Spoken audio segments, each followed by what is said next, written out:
This is our new little beast, Ace.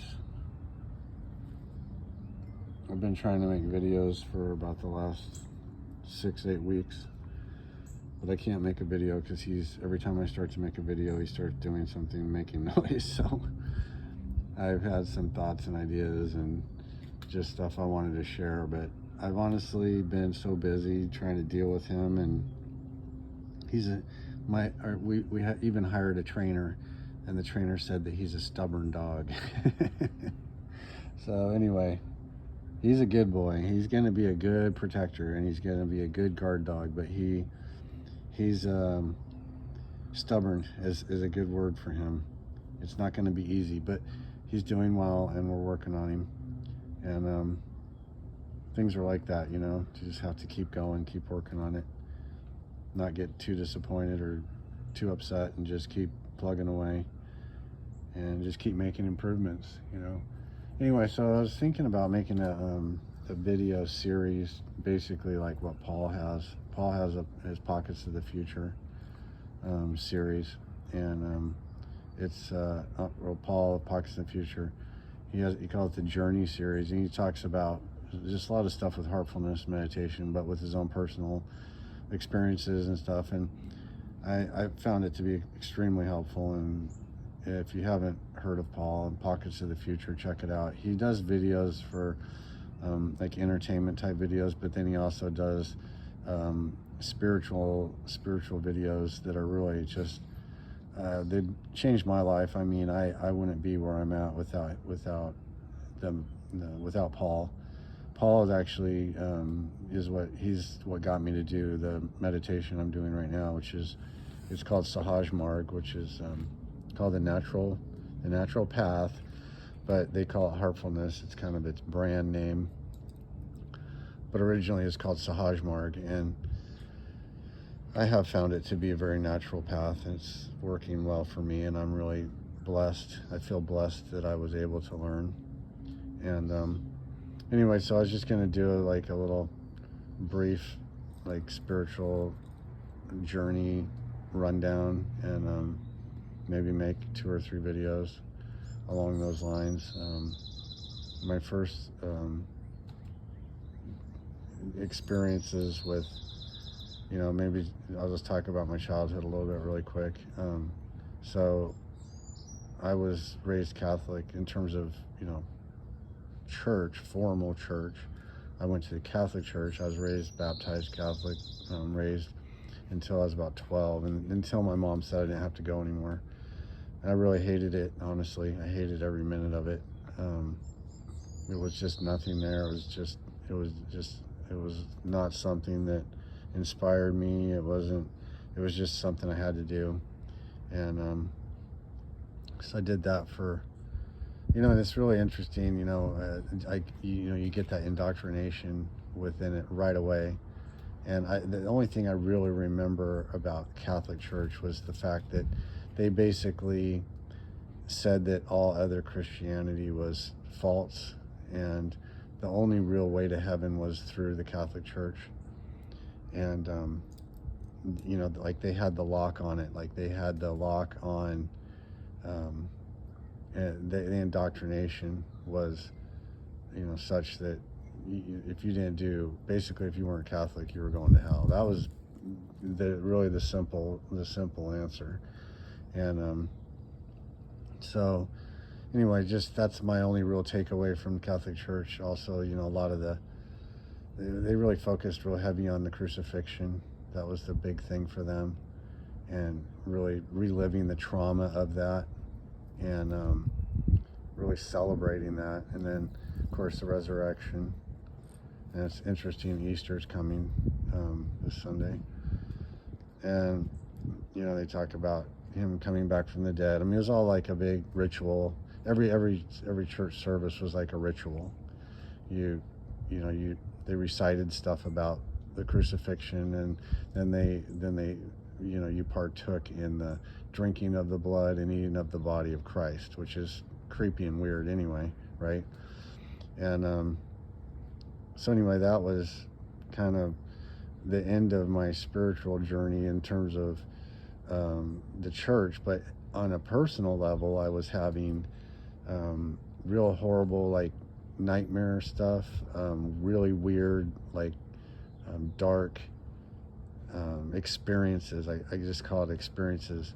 And they started probably when I was maybe 6, 7, 8 years old. I started having just this, I would have this really weird experience where I felt like I was spinning, like circling, almost like circling the drain, like a drain, like going down into this really dark place. It was really,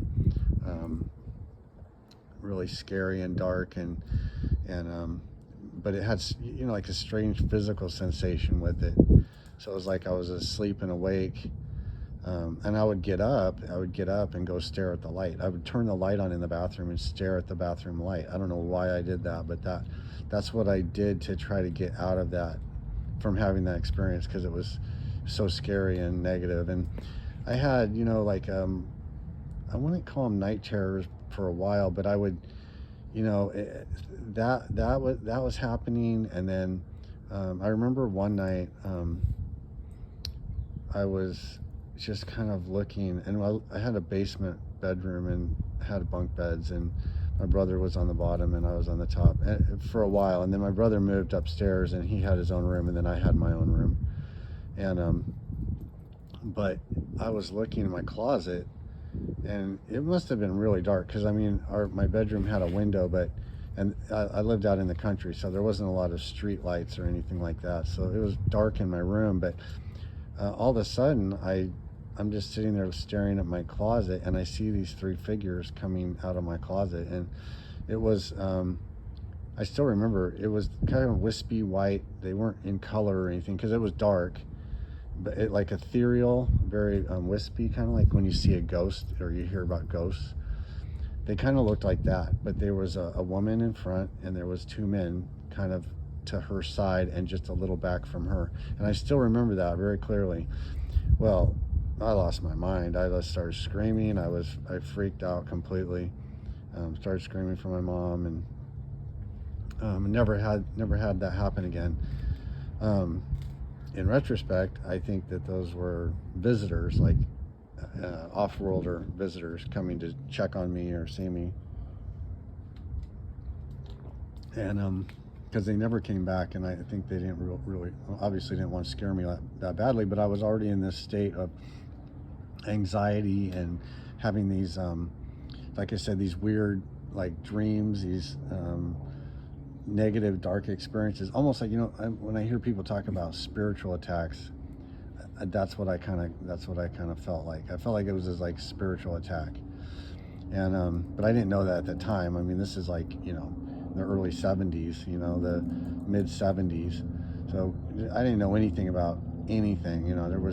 My parents were very, they were just very plain Jane. Like, they were the hippie generation, but they were not hippies, believe me. They were just straight-laced, didn't do any drugs, well, alcohol and tobacco, basically. But back then, I hadn't even heard of, the first time I even heard of drugs was our neighbors had these teenage kids, and they would smoke behind their trailer and stuff, and I think they were doing drugs and stuff. But anyway, so that was, I kind of outgrew that kind of went away. And then later, my parents, they were having a lot of marriage problems, a lot of fighting and stuff going on, and I think they were just trying to salvage their marriage at this point. So we started going we had gone to that Billy Graham had like a crusade. I remember how Billy Graham had the Billy Graham crusades. They came through our town, and we went to that, and I think it was just like a Hail Mary to try to keep the family together. So we started going to church, and the people there they were like almost like overly friendly. It was kind of weird. Like, it was a little off-putting for my mom, because she was used to the Catholic Church, where they're just so like, the Catholic Church is just so regimented and that, and this Christian church was very, I don't know, it just seemed like the people were I would say, I don't know if they were authentically really that nice. Let's just leave it at that. Um, I never had any negative experiences. Um, so we did that for maybe 2 or 3 years. I even went to church camp a couple years. Went to church camp the first year. I fell in love with a girl at church camp, and she was one related to they were the Roberts family. So they ran the church, and then they had other affiliation of their family that lived up in North Idaho, and this girl was from up northern Idaho. Anyway, so I fell in love with her, and basically, of course, it was non-reciprocal. I mean, she a little bit older than me, and I wouldn't have known, how to pursue her, really, honestly. And but I was definitely wanted to see her again, so I went to church camp the second year, and it was really, honestly, it was boring, and there was a lot of sitting, and we would have classes, and not classes, but classes, I guess. And it wasn't fun, you hear about camp being fun where you're swimming and boating, and we didn't do any of that. It was basically just, if you played volleyball, the Roberts family really into volleyball. And so but as a young kid, it was these people were athletes. They were these were top tier athletes that were playing. So it wasn't like you could just go out there and play volleyball. You wouldn't have been able to play. And so it was really, really boring. Anyway, it wasn't a great experience, but I met this guy. The reason one of the guys I connected with, he was a teacher, and his dad had actually been my physical education teacher when I was in school.